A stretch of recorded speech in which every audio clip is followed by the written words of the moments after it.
and 7. Both these players 10 and 3. They're going to have to go win-win to make top 8, like you mentioned. And this is the first step to doing that. I believe they call this the penultimate round. Is that correct? Yes, second to last. So what's the one after it called? Was it just the ultimate last round? Oh. It doesn't have a cool name like penultimate? It might, but... All right. You're the words guy. I figured you might know. The words guy. That's a technical term. Yeah. Kazu is going to keep.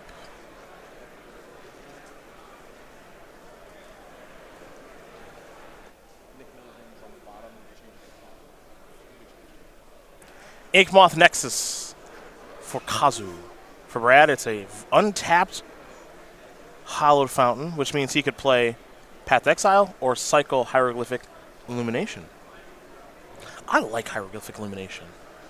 It's performed well, I think. I think it's good, man. Here's a Blighted Agent. Kazu's going to go get a breeding pool.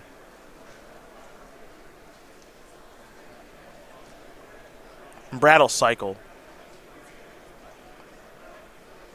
And, of course, in this matchup, as Brad falls down to 18 because of the untapped dual land, obviously his life total, do whatever he wants with it. Pretty much a freebie. Yeah.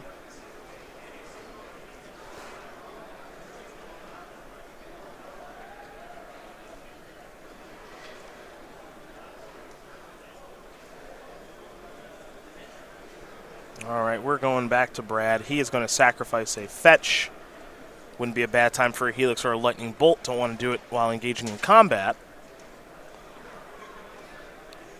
Yeah, coast is pretty clear here with Negri tapped out. And there's the Helix. Goodbye, Blighted Agent.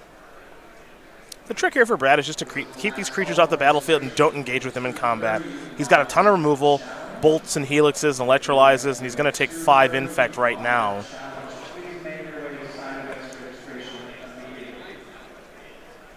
But that's the trick, is he's got so much removal. But Kazu's going to have to do his best to pick his spots.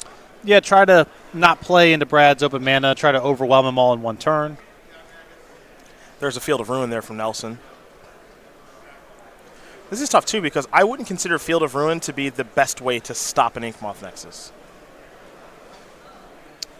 But it's one of those cards where, Nelson can take a hit for 1 here. Negri, it's hard to play over the top of the Field of Ruin.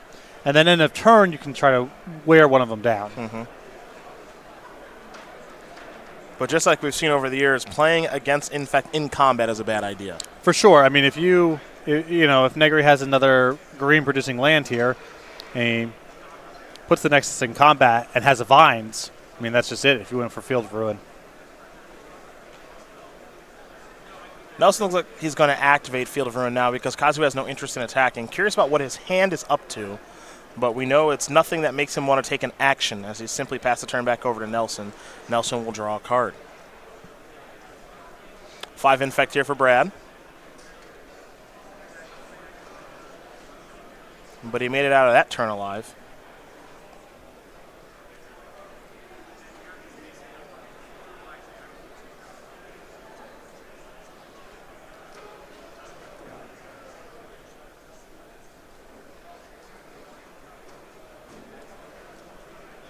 Island and simply pass the turn back. Nelson does have the necessary blue mana for Cryptic Command, though that's a pretty expensive way to go about getting things done against Infect. Very dangerous to lean too heavily on tapping out for one thing. It's pretty easy for Infect to play over the top of that in most spots. Like to set up a position where you have multiple pieces of interaction inside of combat, or you sort of pick apart outside of combat. Kazu just going to pass the turn back again. So it looks like Brad's going to take this opportunity to maybe play a Snapcaster Mage. And he will. So it'll be Snapless Helix. Kazu down to 14, Brad back up to 21. Not that the normal life total matters in this matchup because of Infect damage. Sacred Foundry enters the battlefield untapped. Nelson will fall down to 19. Kazu going to take 2. Looks like he'll fall down to 12 and draw a card, so we head back Negri's way. He's just passed the past couple of turns after drawing. Feels like he's looking for another land. And the longer we sit here, the worse it appears to get for Kazu Negri. Yeah, the more that Brad's sort of able to make his land drops uncontested here, the easier it is for him to set up a spot where he has multiple pieces of interaction when Negri decides to pull the trigger. And this is why you love a card like Hieroglyphic Illumination. It cycles in the early stages of the game, or he can pay 2 to draw 2. Excuse me, pay 4 to draw 2, while still bluffing a card like Cryptic Command. So Nelson going to continue to gas up his hand, get into a Snapcaster Mage, knock Kazu down to 10. Sulfur Falls enters the battlefield. We head back over to Kazu. He'll draw a card here. Again, our Infect player has done nothing for the past 3 turns now, after getting in that hit for 5.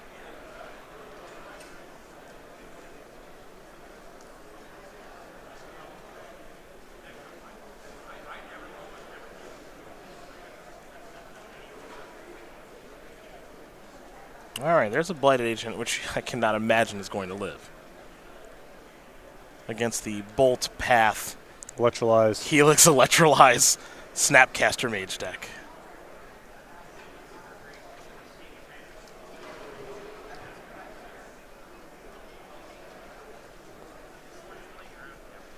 I think Brad is trying to figure out exactly which removal spell he wants to use to kill this thing. Electrolyze is about as good as any. And Brad is going to play the Electrolyze, of which, again, he is playing 3 copies of here this weekend. So many people have identified Electrolyze to be a pretty good card in this metagame. Mutagenic Growth is Kazu's attempt to keep this alive, as he falls down to 8.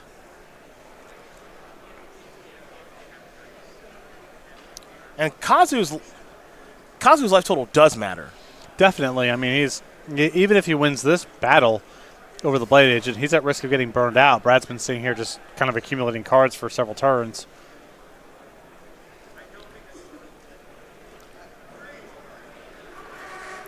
So our follow-up, maybe another Electrolyze here, folks. It'll be a Logic Knot looking to counter the Mutagenic Growth.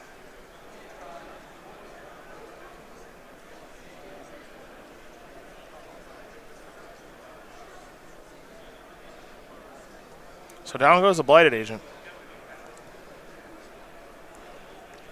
And we're heading back over to Brad Nelson, who's going to play a Flooded Strand and get in it for 2. Kazu Negri is going to fall down to 5. Does Brad have the necessary burn to get the job done? It doesn't look like it's the case. So now we go to Kazu. Now from Kazu, my thought is I can't go to 3. I go to 3, I'm probably dead. I don't know if Negri could beat a Bolt from here one way or the other. There's Noble Hierarch.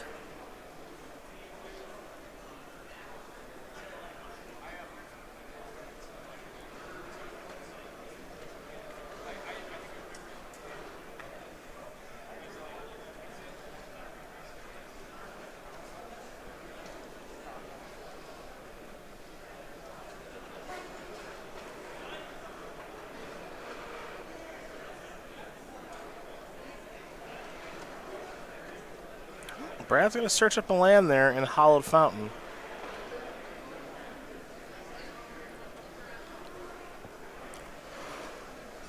And it's Snap. And it's Electrolyze. And we're done. Brad Nelson going to win game number 1 here against Kazu Negri. Jeskai Control up a game over Infect. As Brad Jeskai player Nelson, one step closer to another top 8 here on the SCG Tour. We go to Kazu Negri first. Shaper Sanctuary he has 3 copies of. Got to like that here. Same thing could be probably said about Spell Pierce. 2 Dissenter's Deliverance, 2 Nature's Claim, 2 Relic of Progenitus, a Grafdigger's Cage, a Wild Defiance, which is probably good, and a Spellskite. Yeah, so he's got a variety of sort of anti-bolt, anti-removal spell cards to bring in here with Spellskite, Wild Defiance, Shaper Sanctuary, and beyond that, you could also be interested in Spell Pierce here too, and even the Relic of Progenitus. From Negri's side, he's got the 3 main deck copies of Distortion Strike, a bit of a metagame call here, and 2 main deck copies of Dismember. Those are 5 easy cuts, so Negri has a lot of really good cards to sideboard in here and some dead weight in the main deck to get rid of. We're rolling to Brad's side now. 2 Celestial Purge, 2 Dispel, 2 Ceremonious Rejection, 2 Surgical Extraction, 2 Vendilion Click, and 5 one-ofs. That we've seen a couple times here from Nelson. Baneslayer, Angel Lyra, Dawnbringer. Negate, Abrade, Engineered Explosives. So the top of the list to me are the 2 copies of Dispel. I'm also a fan of Vendilion Click in this matchup, Abrade, Engineered Explosives, and Negate. A lot of good options. A lot of good options. Well, it's a tough matchup here for Kazu Negri, but we have seen Infect players win this one before. See if Negri can overcome Nelson in that second game and get ready for a third one potentially. But while they do get ready for the second game, do you want to talk about the Simian Tour Guide? An airplane-destroying monkey is the Simian Tour Guide. Maybe it's a friendly monkey that is guiding the airplane. Right. Hard to say for sure. As they're flying, these people are flying around. Maybe the Simian Tour Guide. What do they call those people at airports? The runway people who have like the they hold those orange sticks to tell people where to go. Oh, sure. I call those. I don't have the word. No, there's something for those fine people that make our flights go. Maybe that's what the Simian Tour Guide's doing. Perhaps Directing traffic. Air traffic controller. That sound right? No, That's I think what Rob does. That's the person in the tower. Yeah. Yeah. Either way, Simian Tour Guide. You know what I've decided? Not destroying airplanes, helping airplanes along, and they can help out your pre-release. It's called a transition and a smooth one. So smooth, buttery smooth. January 19th and the 20th. Member of our StarCityGames.com creature collection. Go to StarCityGames.com/pre-release for more information. Register today and bring the Simian Tour Guide to your Ravnica Allegiance pre-release weekend, folks. It's going to be awesome. Brad Nelson looking to add another top 8 to the resume. Currently up a game. 3 wins for Brad here on the SCG Tour as far as opens are concerned. Number 4 could be this weekend. He's had a lot of success in Baltimore with 2 open wins in this convention center. 3 invitational top 8s with 1 Envy win in Indianapolis a handful of years ago. And, of course, he won the inaugural SCG Players Championship. When this guy dedicates himself to winning a tournament, he does really well and oftentimes wins that tournament. Yeah, multi-format constructed in a narrow field where you are aware of your opponent's tendencies. Brad's going to be a really tough out. The thing that I like most about Brad's game, of which there are many things that I like, he realizes that you play best 2 out of 3, which is his sideboards are always ready to roll. Yep. We've been informed that people at the airport are known as the grounds crew. Ground crew. No, not grounds like a baseball. Right. Ground crew. Okay. Well, I just want to know, like, is it just stick holder person? Is that the title? Unlikely. No? I just want to know. Looks like Kazu going to go down to 6. Not a great spot for him. Kazu with an open win 2 years ago. Got it done with Storm when Storm was putting itself on the map with Gifts Ungiven. 22-year-old with 4 open top 8s. Got that win, as I mentioned. And the best player slide here on the SCG Tour with the need to own a Dunkin' Donuts. We had that for breakfast. Delightful. Best handwriting. Runs a 4.5 40-yard dash. Best calves. Great hair. It's just winning. Yeah, it's top to bottom It's just wins. Just W's up and down the board. Might lose this match, but winning at life Right. is Kazu Negri. What'd you get from Dunkin' this morning? Looks like you got a bagel of some sort. I did. Yeah? Yeah. Was it let me guess. It was probably an everything bagel. It was not. No? Bacon? Bacon, egg, and cheese sandwich from Dunkin'. Oh, onion bagel. You got it. Yeah, there he is. There he is. The world's worst bagel. Yep. Can't risk it tasting good. The world's easily worst bagel, the onion bagel. Not only does it taste bad, makes your breath smell bad. Yeah. There you go. Well, you just, you sort of temper it with some coffee. Which is similarly disgusting. Mm-hmm. I was just asked, do I like any of Patrick's food choices? I do. I think. We are opposites in this regard. Quite a bit. Yeah. You have the... Well, everyone likes Gus's fried chicken. Yeah. I will say this. We are in lockstep on pizza. Yeah. Pepperoni. Nothing else necessary. Yeah. And that's if you're feeling like you got to dress it up a little bit. That's I just right. prefer the cheese. Well, I think cheese pizza is too boring. But pepperoni, I can order a pepperoni pizza safely knowing that he will eat 2/3 of it. Yep. Well, fundamentally, that's where the difference is here, that, you have the palate of a 9-year-old. Well, I don't think insulting me is necessary. And I have one of a 60-year-old. I like my sweets. Blighted Agent. Just really into treats. Yeah. I like my treats. Is that so bad?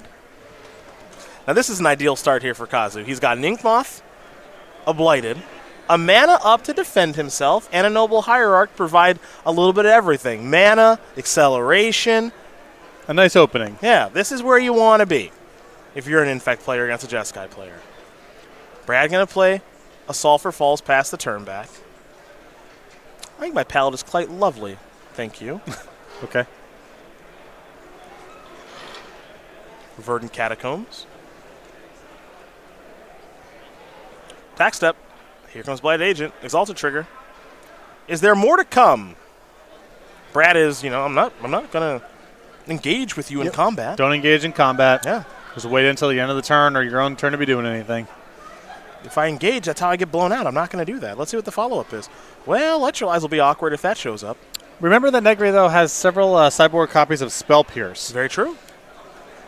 3, in fact. Quite a few. So you might be interested in trying to tease Brad into electrolyzing here and then maybe following up with a kill.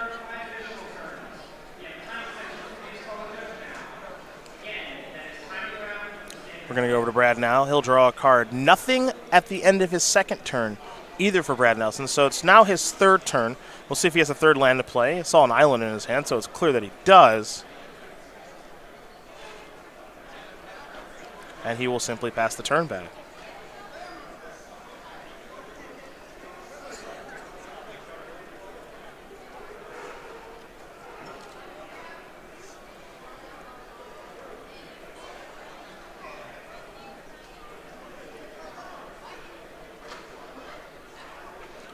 It's an attack here for 1 with Blight Agent plus an Exalted Trigger, so it'll be 2, just like last turn. Again, Brad says, I'm not engaging. Kazu with a Mutagenic Growth. Perhaps he's making his move.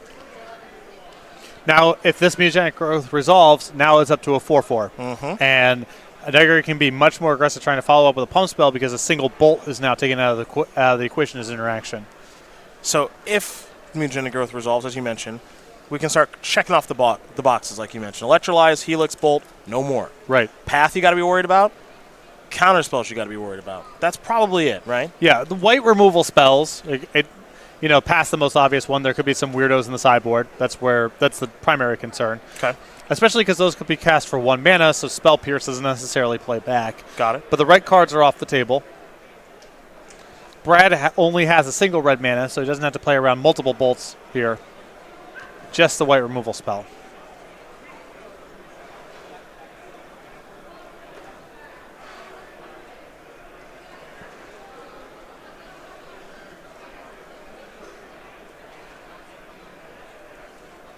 Ah, okay. Twitter hopping in here.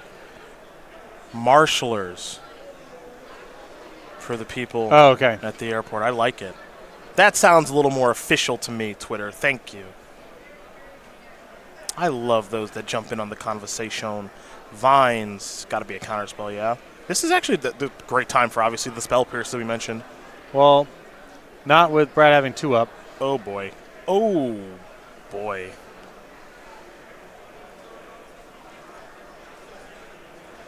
That's tough. I thought it might have been I thought it might have been a Logic Knot or something, or a different kind, Negates or something. Sure. I think Brad might have even had Dispel in the chamber too, so we got a lot going on. A lot of cheap interaction. That's the way you got to do it in this matchup. It's got to be 1 mana. It's got to be 0 mana. Yep. Can't be stacked up on 2s and 3s.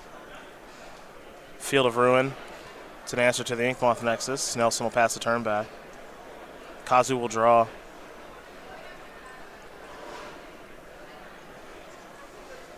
Yeah, I'm with you. It's got to be. I don't mind that it's picking a spot. Same. He has played around a lot of things successfully in that spot. It's just Path. Path's going to be really good regardless. You're just kind of hoping your opponent doesn't have it, right? Right. Looks like we're going to go to Field of Ruin. Target Inkmoth. Got it. See, Brad's plan here against Kazu, it makes a lot of sense. I'm just slowly trying to whittle away your Infect threats. It's got a finite number of cards that matter. Yep. And as long as you can take a shot here or there without ever exposing yourself to a lethal attack, take a lump here, take a lump there, but pick apart things outside of combat, eventually Negri's just going to run out of relevant cards. Follow up. It's like end of your turn Helix. Literally don't care what this trades with. If it trades with a spell, great. And if not, that's and you actually get the Blight Agent, that's fine too. Yeah, now we might see Brad on tap and try to go for something like an Electrolyze, maybe clean up everything. And you talked about how you want everything to be 1 mana interaction, but if your Electrolyze gets 2 threats for 3 mana, you are thrilled, and Verdict will do just fine as well. We're going back over to Kazu now as Brad has cleaned up all the problems. Verdant Catacombs, and now Nelson is very quickly untapping, and you can feel that he feels that he's in the driver's seat as Kazu will draw a card. Pass the turn back. Over to Nelson. He'll play a Hallowed Fountain tapped. We're going to go back to Negri, but first, sacrifice a fetch land.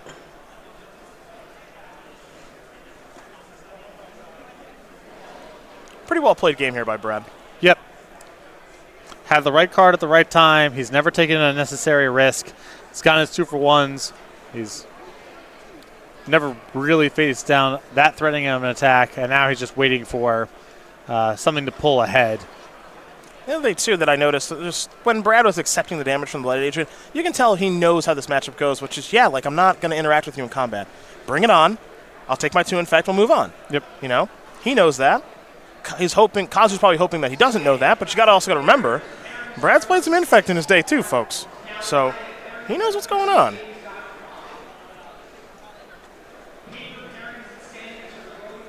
And the longer that we do this draw-go type thing, the worse it gets for Kazu. Kazu's got maybe 10 cards in his deck that matter. Most of Brad's draw steps that aren't lands are an answer to one of those 10 cards. Yeah. Just gets worse. Brad feeling so good about things that he's going to fire up the Colonnade. It looked like he almost considered bolting Negri end of turn last turn.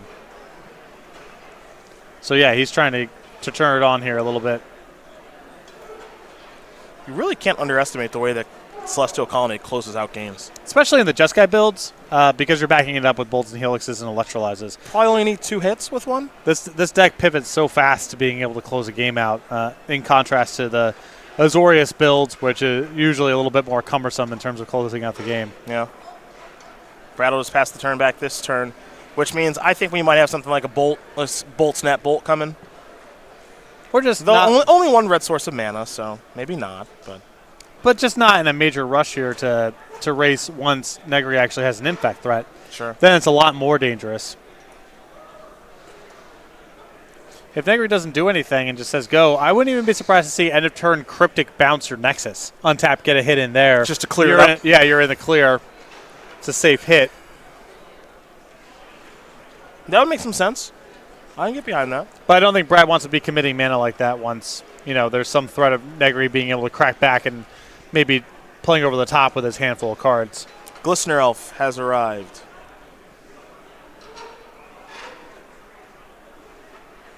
We'll see if this resolves.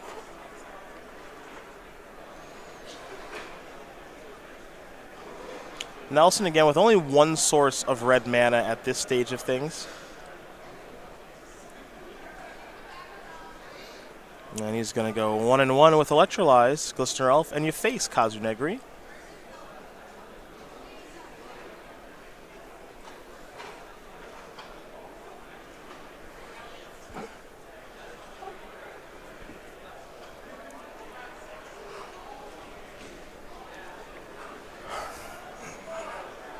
I mean, with Negri not having done anything, you got to imagine his hand is full of, it's either counter spells or pump spells. Cryptic Command. Trying to get one of the chunkier ones out of his hand first here so he can load up on the cheap stuff when there's actually a fight.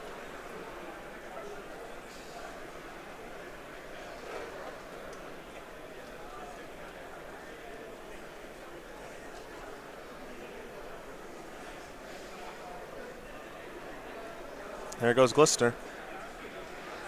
Kazu should fall down to 9 from the Electrolyze. And now we go back over to Brad. Field of Ruin. Just another way to take care of the old Inkmoth Nexus, though I don't imagine Brad is short in ways of doing that.